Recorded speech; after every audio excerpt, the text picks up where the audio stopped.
Red alert at Burnley. While fans were celebrating promotion, a silent crisis has been brewing behind the scenes, and now it's exploded into two scandals that threaten to derail all plans for the Premier League. Why might the club be forced to sell James Trafford and Maxim Esteve? And what does it mean for the Clarets' future that Scott Parker is being courted by Tottenham? The answers will shock you. But before we dive into all this, subscribe to the channel now for the latest Burnley updates. If you're tired and want more energy and vigor in a totally natural way, download the exclusive guide by clicking on the link in the comments. Scott Parker is enjoying a remarkable moment at Burnley. After guiding the team back to the Premier League with a historic campaign, the manager's name is starting to circulate elsewhere. And one club stands out, Tottenham. Exclusive reports suggest Parker would jump at the chance to manage Spurs if their current boss, Ange Postecoglou, gets a sack. The Australian is under intense pressure and might not survive if the team flops in the Europa League final against Manchester United. This has opened a window of opportunity, with Parker's name now on the list of potential replacements. But is Parker ready for such a massive challenge? Chris Waddle, former Tottenham and England star, doesn't think so. In an interview, he said it would be a tough task for Parker to take charge of a club like Spurs. According to Waddle, Burnley's style of play is far too defensive and doesn't suit Tottenham's fans, who crave attacking, creative, and exciting football. Despite their impressive defensive record, Waddle believes the lack of attacking flair counts heavily against Parker. Another question mark hangs over Parker's previous jobs. He's managed Fulham and Bournemouth, but at both clubs, he was sacked after poor results in the Premier League.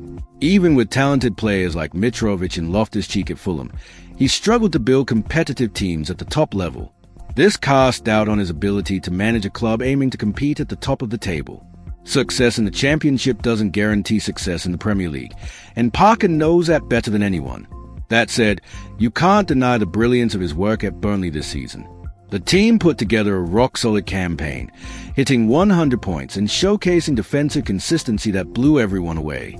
In 46 matches, they kept 30 clean sheets and conceded just 16 goals across the entire competition. That's a feat few teams have matched in recent years. Parker's defensive system worked like a charm and was a key reason for their return to the Premier League. However, the attacking side remains concerned. Burnley didn't have the most prolific attack, often grinding out narrow wins or holding on to results. That might work against weaker sides, but in the Premier League, where every mistake is costly, this approach could be risky. Chris Waddle pointed this out. If Burnley concede 80 or 90 goals next season, as some newly promoted teams have done, the criticism will come thick and fast. And Parker could face intense scrutiny, despite his achievements in the previous campaign. Waddle also flagged the style of play as an issue. He noted that Burnley play very defensively, sitting deep and relying on counterattacks. For him, this approach won't go down well with Tottenham fans, who expect vibrant, attacking football. He was blunt. If the team isn't exciting, the supporters will get frustrated and demand changes. Tottenham is a demanding club that wants results but also entertainment. Parker would need to overhaul his approach to win over the fans in London. Despite all this criticism, it's only natural that Parker dreams of a shot at a big club. He's young, lives in London, and sees Tottenham as a golden opportunity to take his career to the next level. But is this the right moment? Is he ready to manage a squad full of stars and handle the pressure from fans and the media? Chris Waddle doesn't think so. He believes Parker would be better off staying at Burnley, focusing on keeping the team in the Premier League, and proving he can succeed at the top level. Because the challenge will be huge, and the eyes of the nation will be on him. Burnley stormed back into the Premier League in style. 100 points in 46 games. A campaign to make any fan proud. Scott Parker's team showed strength, unity, and a rock-solid defense. They kept 30 clean sheets, a rare sight. But now, even with all the celebrations, the club is facing a problem that could change everything. They might have to sell James Trafford and Maxim Esteve, two of the squad's most vital players. And this has nothing to do with the players' wishes. It's about past decisions that are coming back to haunt them. The truth is, the club spent more than it should have last season. And those in the know are starting to sound the alarm. EFL expert Graham Bailey revealed that Burnley's financial situation is worrying. According to him, if the team hadn't won promotion to the Premier League this time, they could have faced bankruptcy. Yes, you read that right. What seemed like a phase of heavy investment has turned into a massive burden. Now, to balance the books, they might need to sell key players. And the names at the top of the list are none other than Trafford and Esteve. CJ Egan-Riley is already on his way out. He's off to Strasbourg in France. With that, the defense, which was a cornerstone of their promotion campaign, is starting to crumble. Trafford could be next. Maxim Esteve too.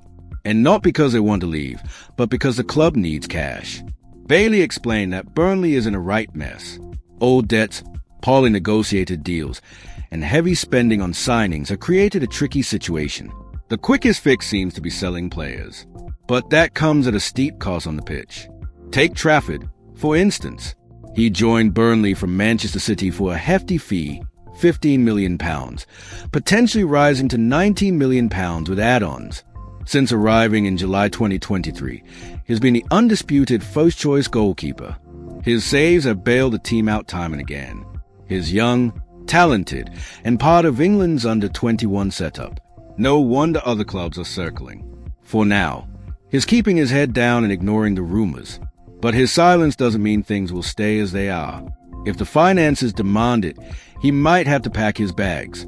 Maxim Esteve is another key figure. A strong, intelligent centre-back who quickly earned respect in the squad. If he goes, Burnley's defense loses a pillar. And the fans know it. Losing these two could be a gut punch for those who believe the team was ready to compete in the Premier League. Because it's not just about selling to raise funds. It's about dismantling a structure that worked, that succeeded, and that brought the club back to where it belongs. And that hits the fans right in the heart, as they just want to see Burnley strong. There's still a slim hope that Trafford might stay.